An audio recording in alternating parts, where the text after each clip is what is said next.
Welcome to The Sign Off, the marketing podcast for marketing people who want to chat about marketing. Every 2 weeks, we'll be chatting about a topic and how brands are using it to see if we'll give it the sign off.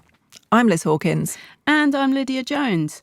We've made marketing and now we teach marketing and are generally a little obsessed about marketing. So if you want to listen to two Gen Xers talk about marketing in today's crazy old world, stick around. So far, we've talked about the Olympics and sports marketing. We've talked about loyalty. Last time, we talked about AI. And today... it is the meme. Memes. And I have to say, I have loved researching this because there's so many that I forgot about. And just outside, we were talking about what was the first meme.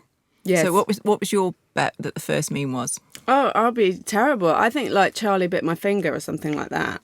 But that's probably like really recent because I don't know.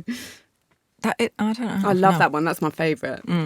I was thinking, because when I did Google it and did a bit of research, the first meme was like way back when, Charlie Chaplin and actually drawn cartoons. I don't think that's fair though. So then I said a proper digital meme, one that went viral, one that had velocity, one that had also riffs on it. Yeah. And it was the I has a cheeseburger with a cat. Oh, yeah. I has cheeseburger. Yeah, and cat a day and Cat ceiling a cat. day. Ceiling cat. That? I have basement cat. I don't has cat. So yeah, that was the first one. When was that? Just let's give us a time frame. 2000 and... what did they say? I think they said 2009. Okay, yeah. So that was early Tinternet. Back when I was cool. When I worked for an actual digital marketing agency in 2009, I joined Dare, and cool. Cat a Day was a thing. I seem to remember. Yes, and then it kind of because it came out on Saturday, like new LOL Cats. It was LOL Cats. Do you remember? LOL Cats. That was the name of it. Yes. Yeah. So then I wanted to find out a bit more about what were the criteria for a meme. Okay. So I looked at, it has to be viral, so it has to have travelled. Sure. And it has to have velocity. What do you mean by velocity? So the speed of how fast it travels round. Right, because some stuff goes quite slow and hangs around for a long time. Whereas I think a meme is something that goes fast and dies fast. Because there's another one that comes and replaces it. Okay. Whereas the theme... right, yes. is something that's a little bit longer. And that's where I think we fall down the rabbit hole of talks and a variety of talk. Yeah, book talk, water talk, your fave. Cleaning talk, stocking talk, and the new one, under-consumption talk, which I have to say is just minging. Okay, great. But yes, I think those are themes. And then I don't know where a theme crosses into a trend. Oh, okay, that's interesting, yeah. But I'm wondering if it's when it stops being a playful thing that we do on the internet and it actually becomes commercialised by somebody. Money. Yes. How can we make money out of this? Yeah. In the sense of the differentiating sort of ideas, let's say. So there's themes, which I'm taking to be kind of universal or at least, applicable to a lot of people. And perhaps... over a huge and long time frame, like, for example, feminism, potentially. Then, don't look at me with this face, then there's the trends. Yep.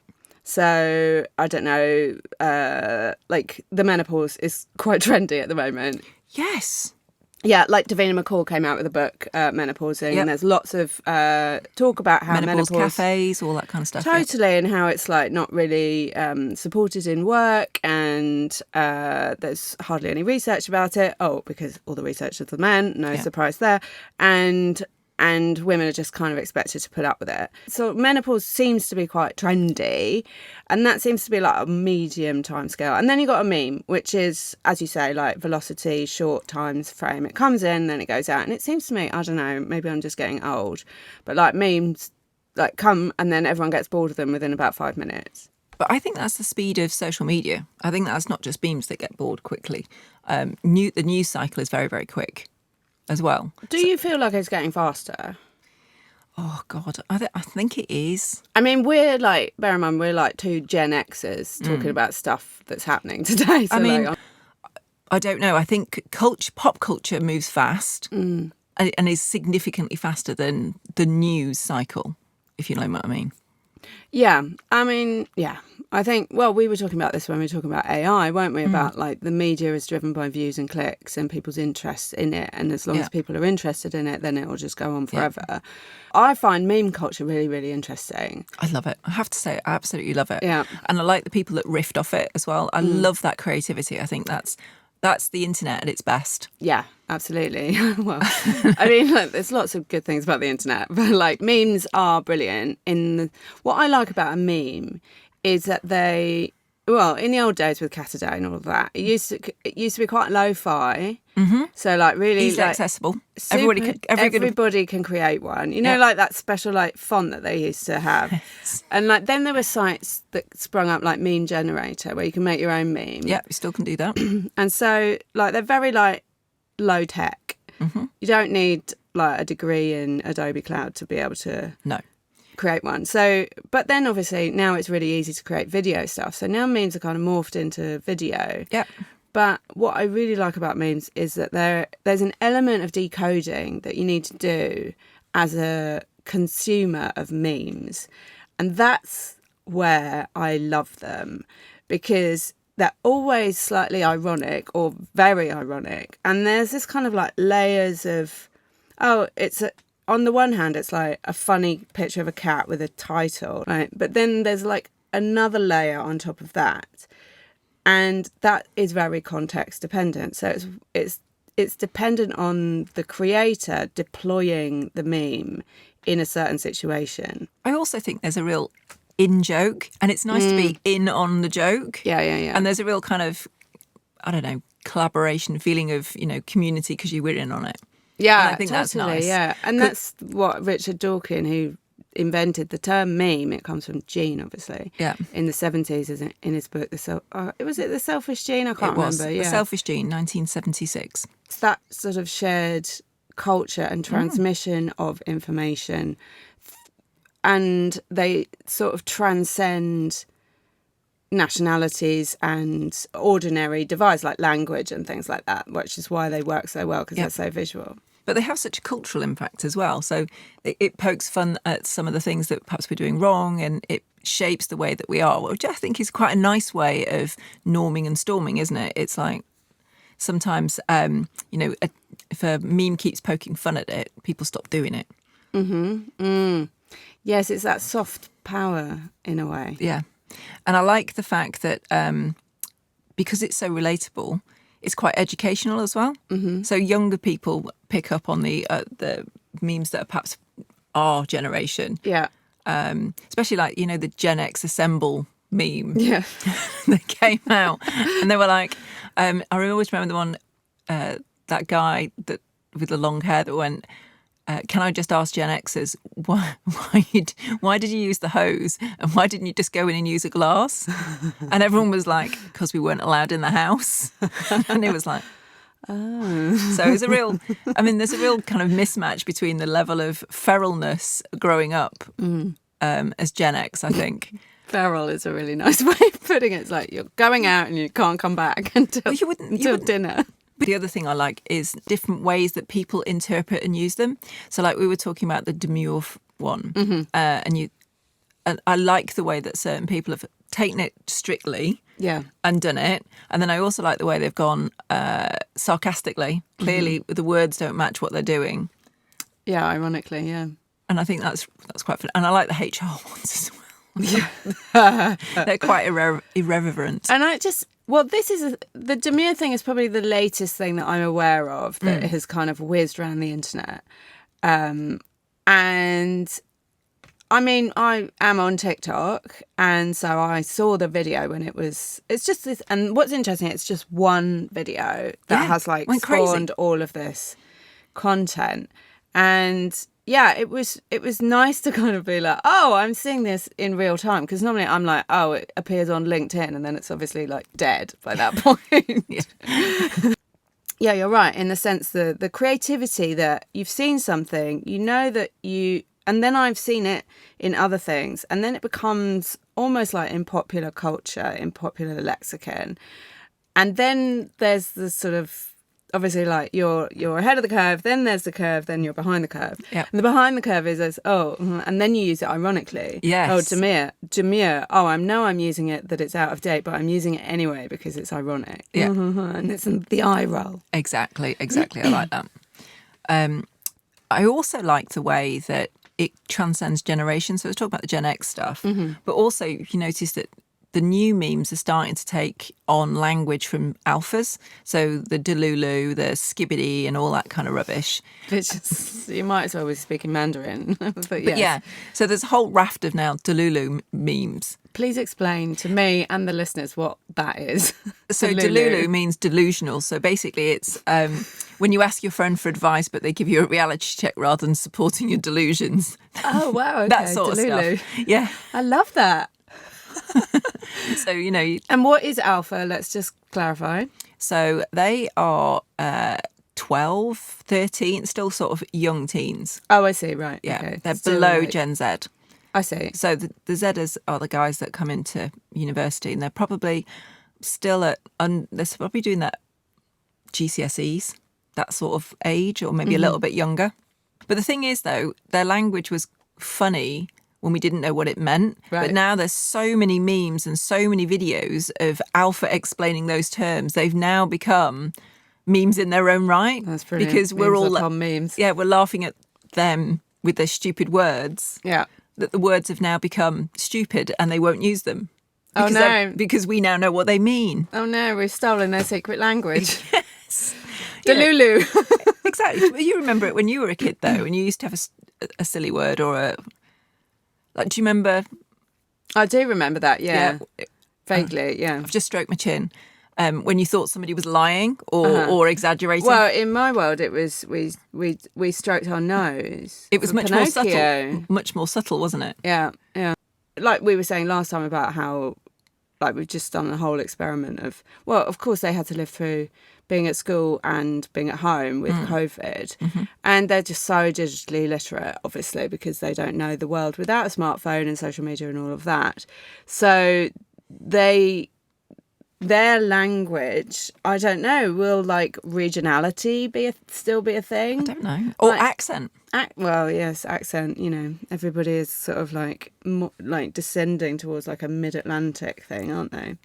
I have noticed that when you speak to alpha, I mean, even in Brighton, they've got a slight American twang, which is a bit weird, I have to say. Yeah, well, it's like language evolves, doesn't it? It's not static. I know, but you can't beat a really nice Scottish accent. Oh, can I you? love a Scottish accent. That's literally my favourite one. Oh, Irish is probably like Speaking of which, around the same. The Celts, love them. very, very nice. Cillian Murphy. Cillian Murphy, my dear. Cillian Get it right. Cillian Sir Murphy Cillian means- Murphy, he's going to be shortly, I hope. Cillian Murphy, what does he say? So he's got his disappointed memes. Oh my God, I love that. Sad Keanu Reeves. Yes. Yeah. So memes should be passing, but there's actually meme kind of communities Okay. that are on Reddit, on TikTok, that kind of keep a meme alive, and and then it becomes into a talk, does it? I don't know. I mean, I don't know how a thing becomes a talk.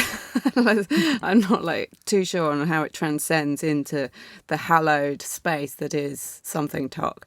But I think that's specific to BookTok, obviously. I mean, TikTok. If you want to talk about the etymology of memes and where they come from. So in the old days, I don't know if this is still true, but the cesspit that is 4chan, you aware of 4chan? Oh God, yes. Yeah, it's absolutely disgusting.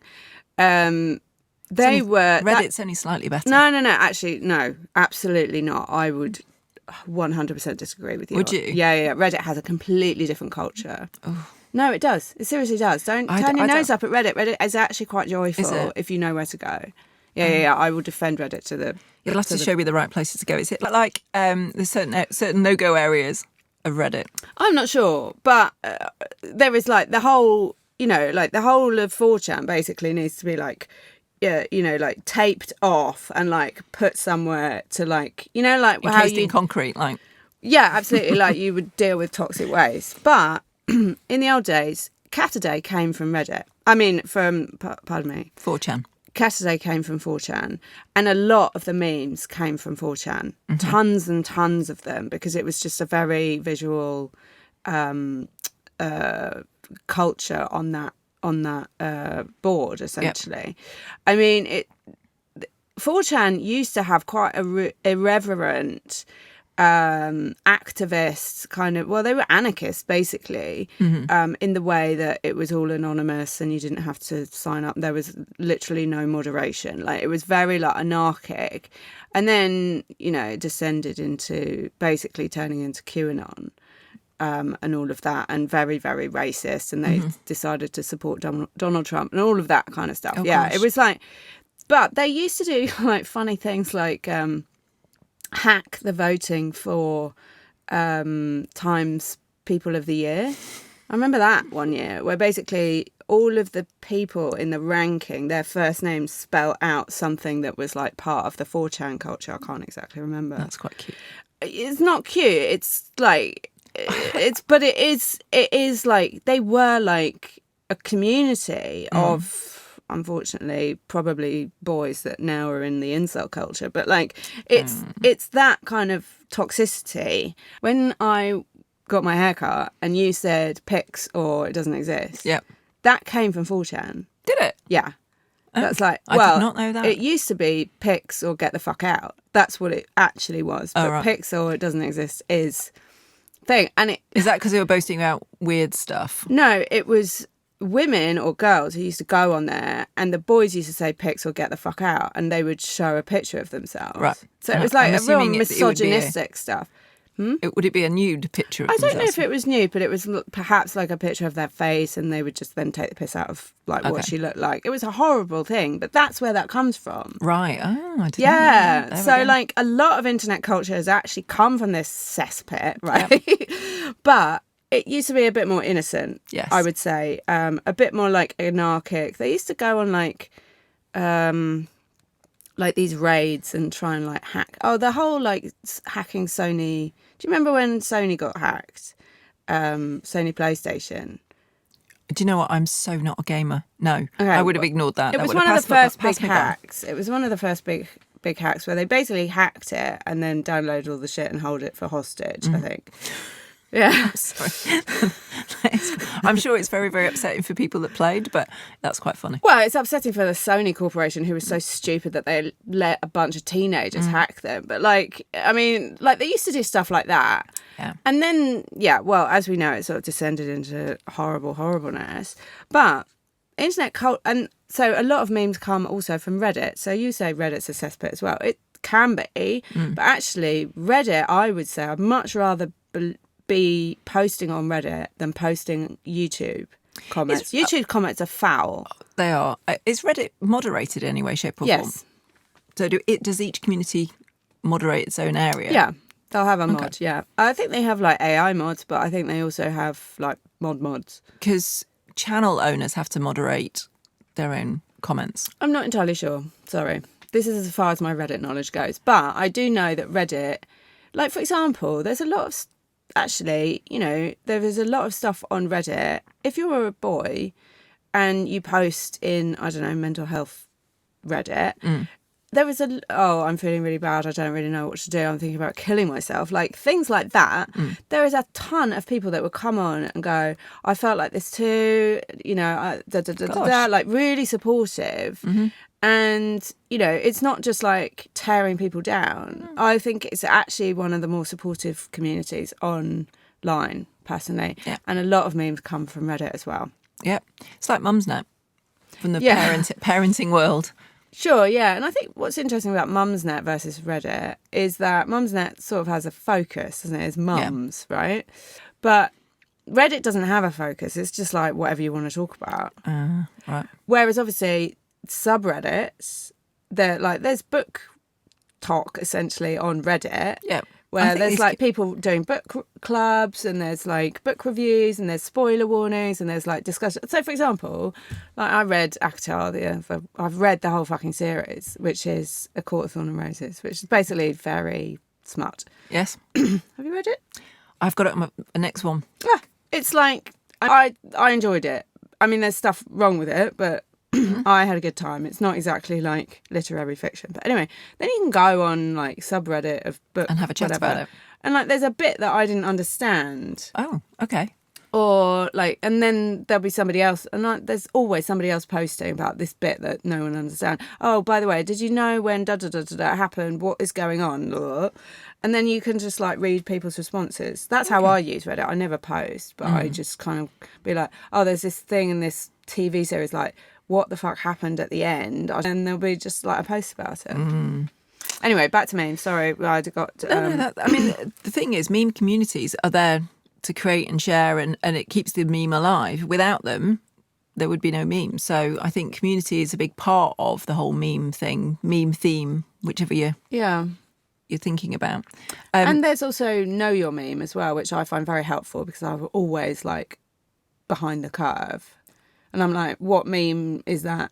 And it's like Wikipedia for memes, basically. Oh, that's quite cool. Yeah. I am a little bit surprised to find out that there is a meme economy where people have taken original memes and actually created non-fungible tokens with them. So, you know, those original artwork that you can buy online. Oh, right. Yeah, okay. Which I think is a little bit extreme. Or you can buy a meme. Yeah.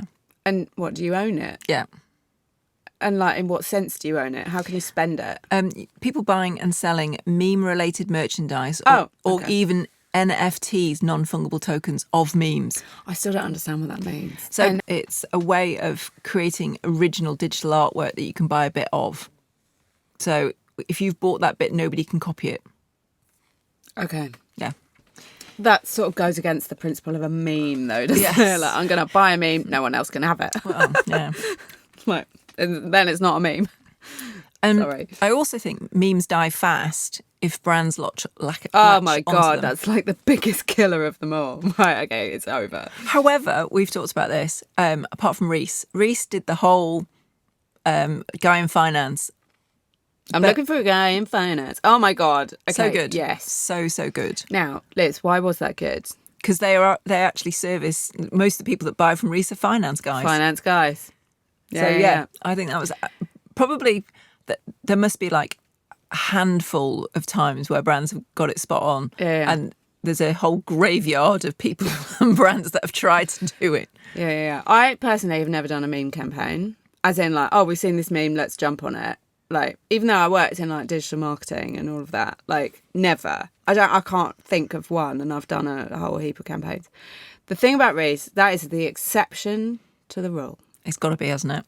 Because, I mean, okay, let's just give Reiss a bit more credit. It was very timely. So it was actually when it was circulating. And it was before the curve, so when it was on the up rather than ironic on the way down. But it was absolutely 100% perfect for them. As you said, guys in finance, they literally do serve guys in finance. Yep. But they got the humour of what a meme is, which is ironic.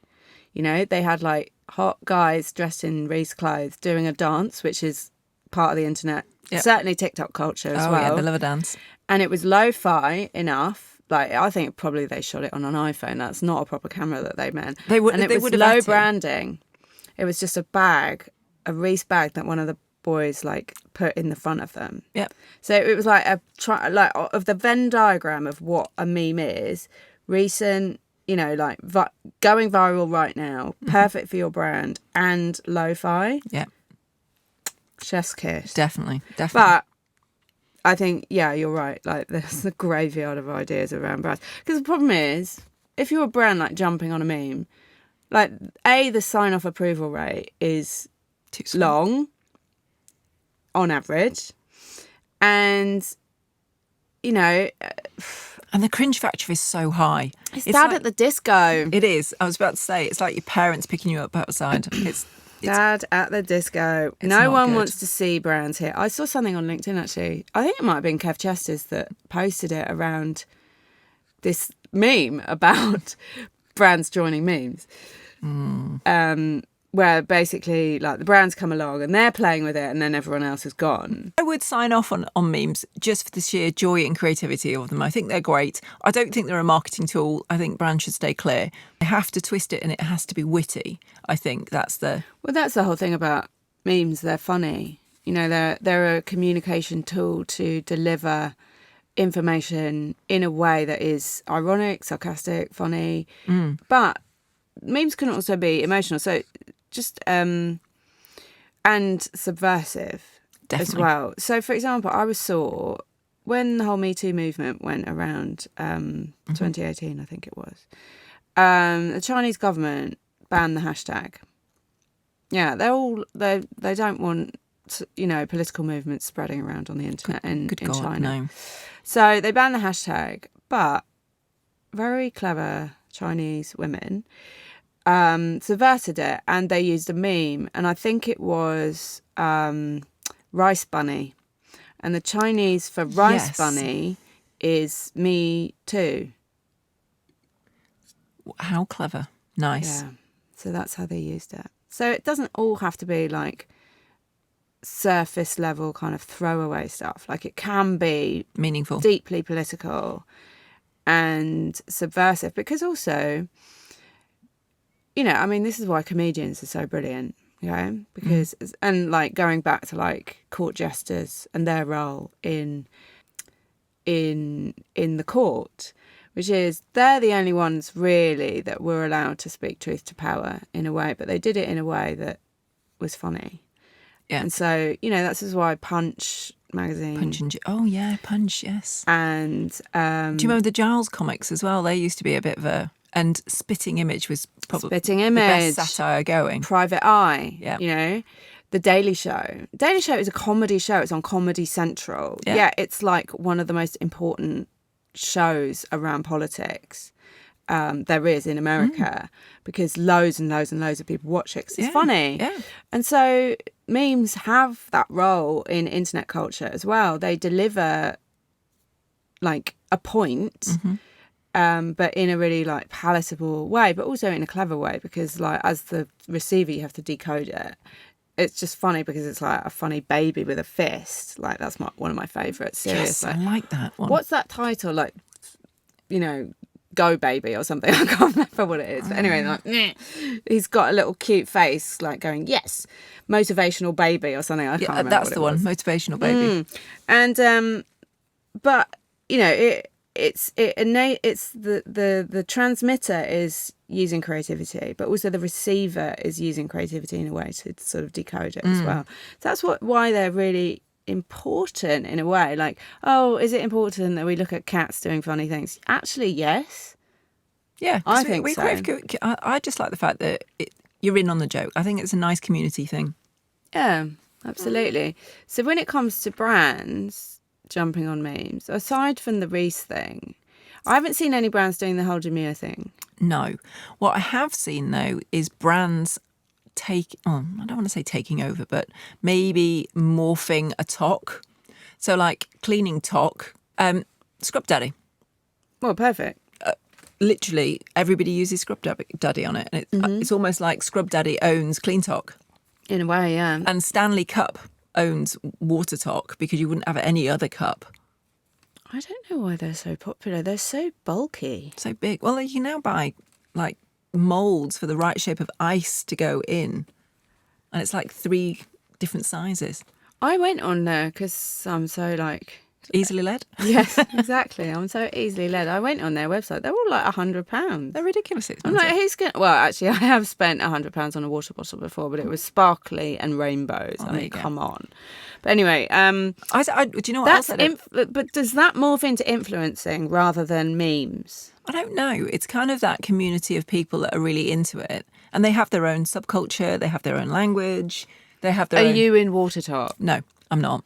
But I did fall into Stanley Talk and the whole dressing your Stanley before you go out, where you put like, you know, your keys and the little sticky thing on the handle and there's lots. Okay, for those who are listening, this is my face looking horrified. Like, I just don't understand it. I mean, okay, it's a product, and Lucky Stanley, they've had this whole community around them. Yeah. As well as Scrub Daddy as well. I'd never heard of Scrub Daddy until I got served all that stuff on Instagram of these lovely women going in and like cleaning these those poor, are nice. like really depressed hoarders and stuff like that, and they do it for free, and they use like Scrub Daddy. Yeah. Even so much that I was going to be influenced to buy some Scrub Daddies. Have you seen that thing on online on the internet that's like an electrified scrubbing brush. Have you been served that? Yes, the little roundy head, and you Round head and just it's like yeah. tempted. Me too. Tempted. I want a sparkly bath and a delightful shiny sink. However, I am a TikTok shop virgin, and Have you never done it? I've drawn the line and said no, I'm not going there because Once you pop, you can't stop. yeah, I think I would be in trouble in there. It's so easy. They've made it so easy. You pay with Apple Pay. Oh, click, done, bye. And then presents come like 3 days later. It's They're not wonderful. free though. They are in the moment. I live in the moment.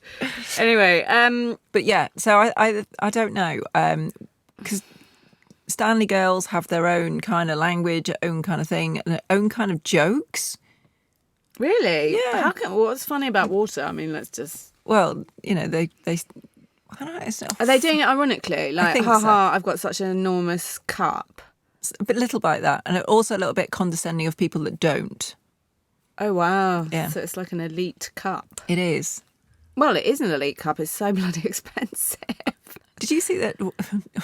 They're all hideous, though. They are. I think they're shaped really disgustingly. Like, they're not aesthetically massive. pleasing. They're too big. And also the patterns aren't very nice. Sorry, Stanley. I'm like, you know, I'm uninfluencing you or de-influencing. Have you seen the de-influencing talk? I have, yeah. That's weird. And that rolls into the subculture of underconsumption talk.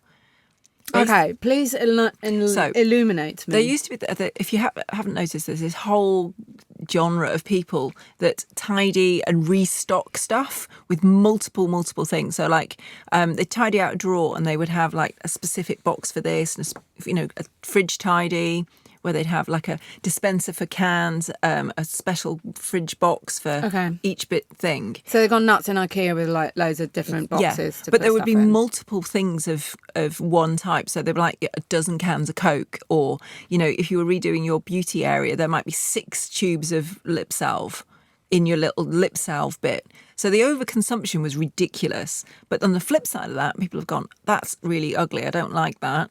So they've gone now onto this underconsumption where people have got, you know, makeup pans that have got the finest little sliver of whatever it is around the top, or showing headphones that are masking taped up because they're falling apart. And they're trying to reuse everything to the nth degree. Yeah. I like that. There needs to be a middle ground. You don't need to have headphones like that, but you don't need 18 tubes of lip gloss either. Yeah, but the internet exists on extremes. It does. And then you've got the beige mums talk. Continue. This is a little bit. Can you say Beige mums? I fell down a TikTok hole this weekend.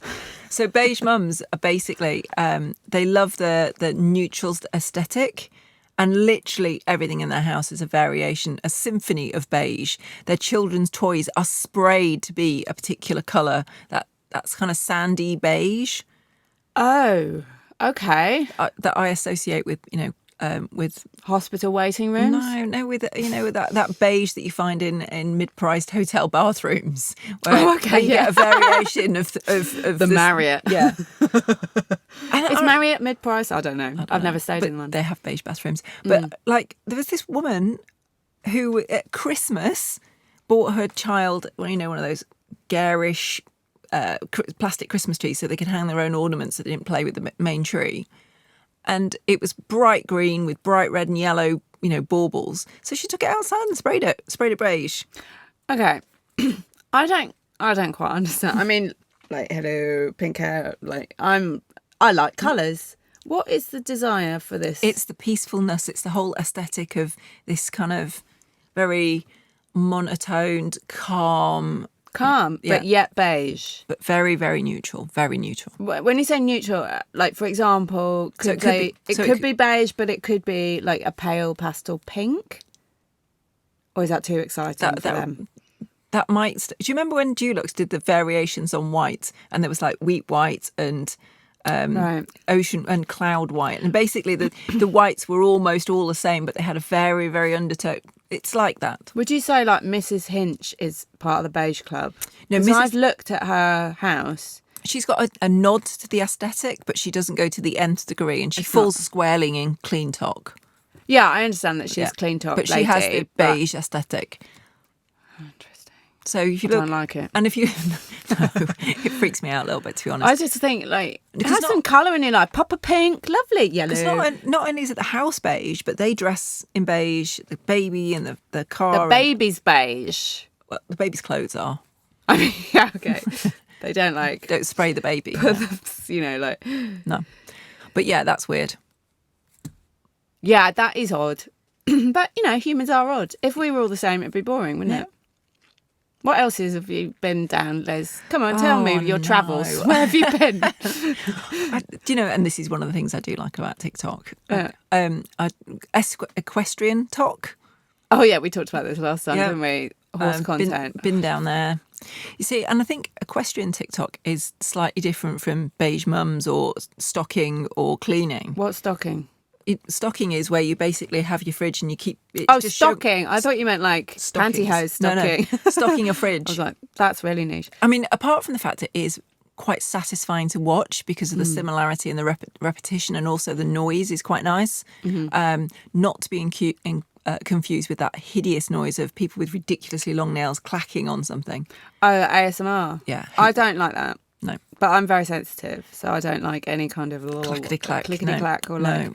There is actually a whole genre of people on YouTube or on TikTok actually commenting on various talks and top commentators. Basically, yes.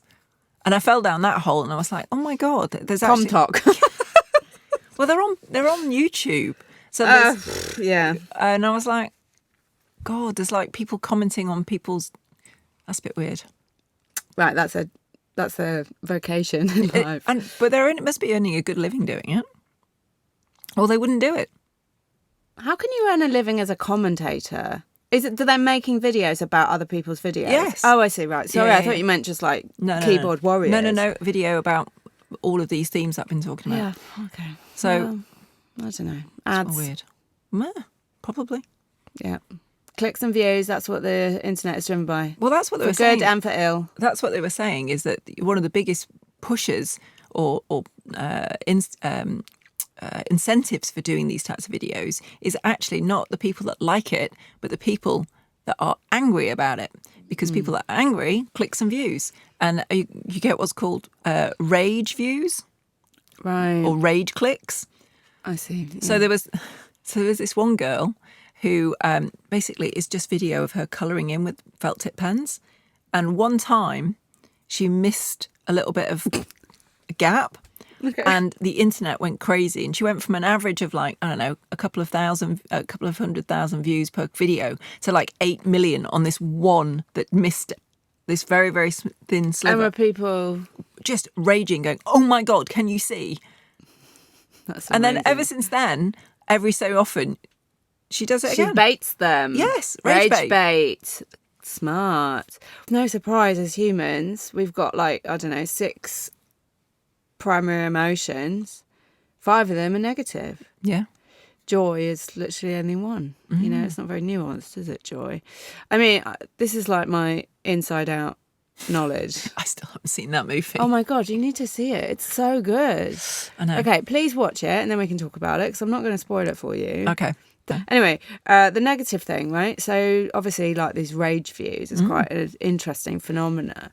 And because like when you're angry, you want to do something about it, right? So like you want to comment or you want to share or you want to, And so obviously like anger drives a lot of this content seemingly, whereas like if you're joyful about it, oh that's lovely, I mean you might comment, oh thank you very much or whatever, or you might go and move on. And then off you go. It's more perhaps more ephemeral than generating rage.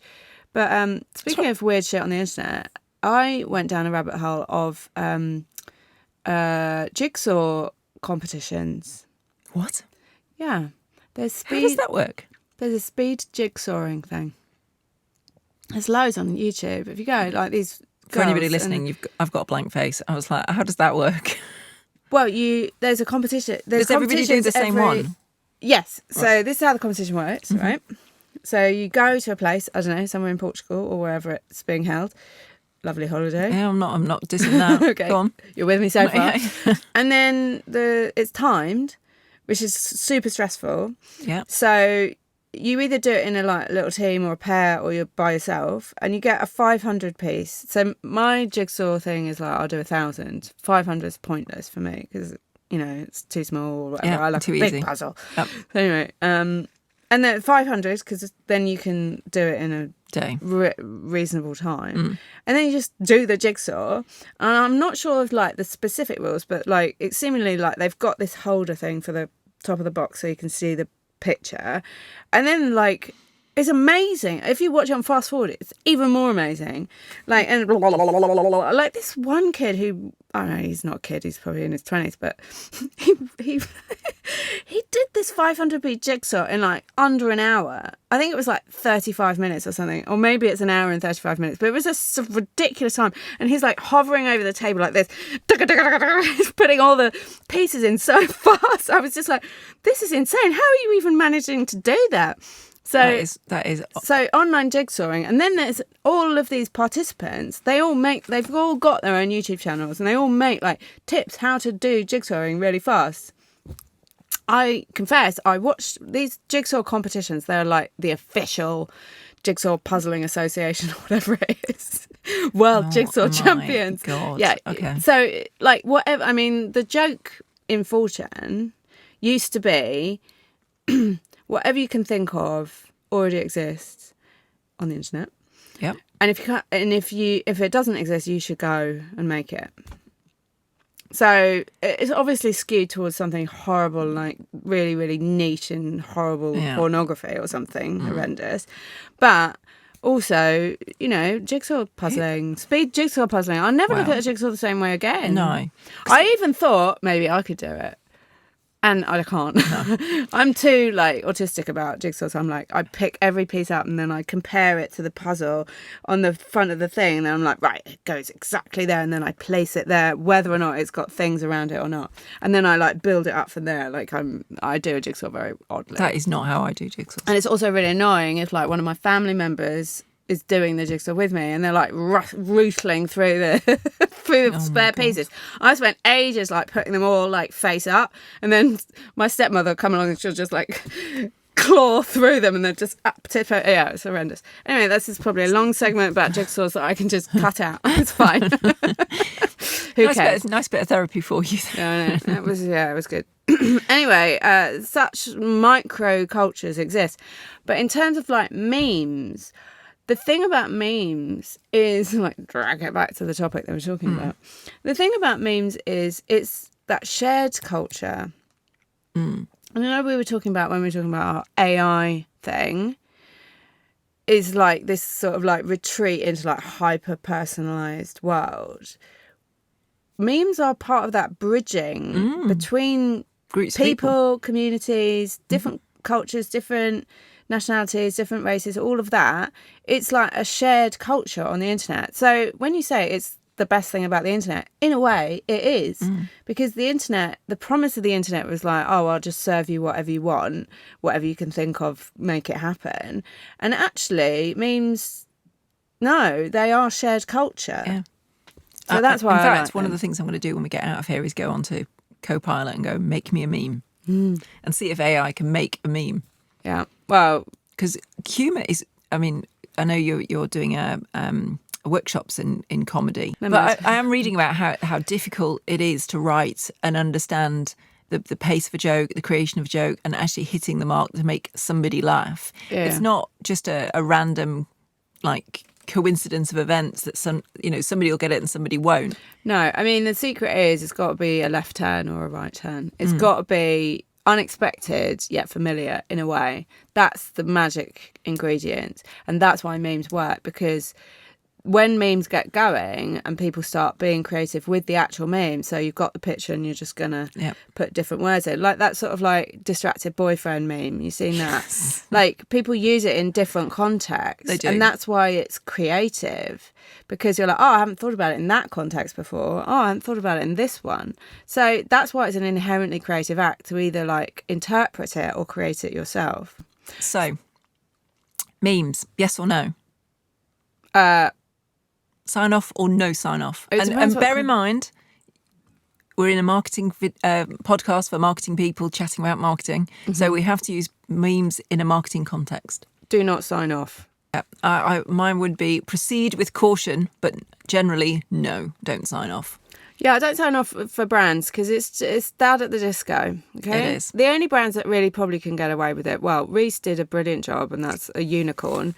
And probably brands that have like a reverent tone of voice. I don't know, like Liquid Death or what's the Brewdog, something like that. But even I wouldn't bother.